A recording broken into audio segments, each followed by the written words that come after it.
Tegemist on haridusteenuste haldamise süsteemiga. Selles videos käsitleme huvikooli moodulis huvikooli esindaja õigustes rühmavahetust.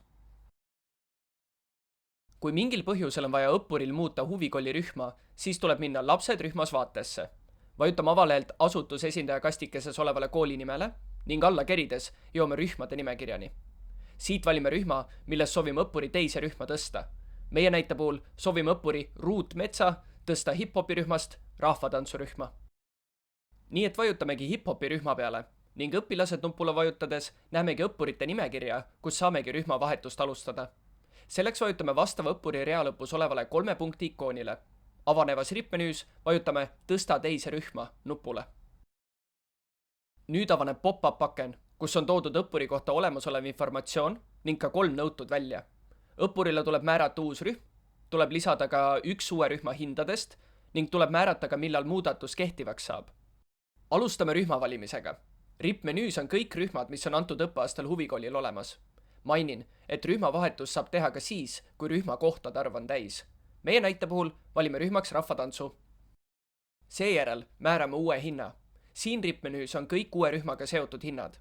Rühmaga seotud hindu näeb ning saab lisada huvikooli rühma andmete vaatest nupuga halda kuutasusid.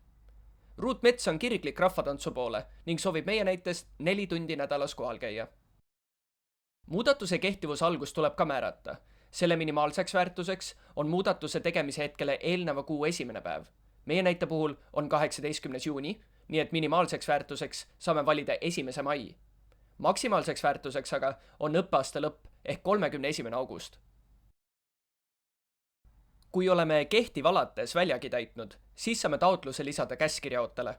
Taotluse allkirjastamise kohta vaata videot käskirja ootel taotluse allkirjastamine. Nüüd käsitleme olukordi, mille õppurile ei saa rühmavahetust teha.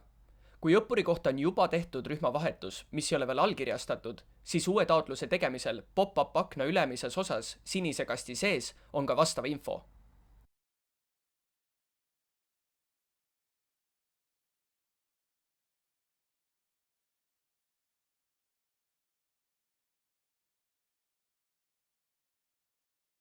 Süsteem ei lase ka teostada rühmavahetust, mil õppur proovitakse tõsta samasse rühma, kus ta juba on. Süsteem annab vea teate.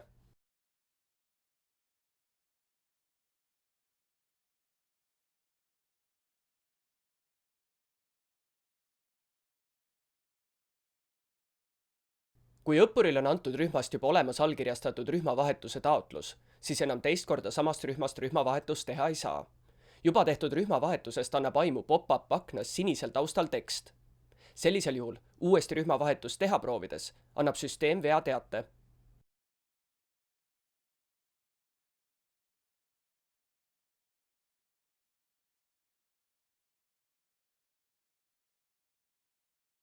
Enne rühmavahetuse algatamist tasub kontrollida, kas lapsele on tehtud eraldi huvikooli taotlus soovitud rühma.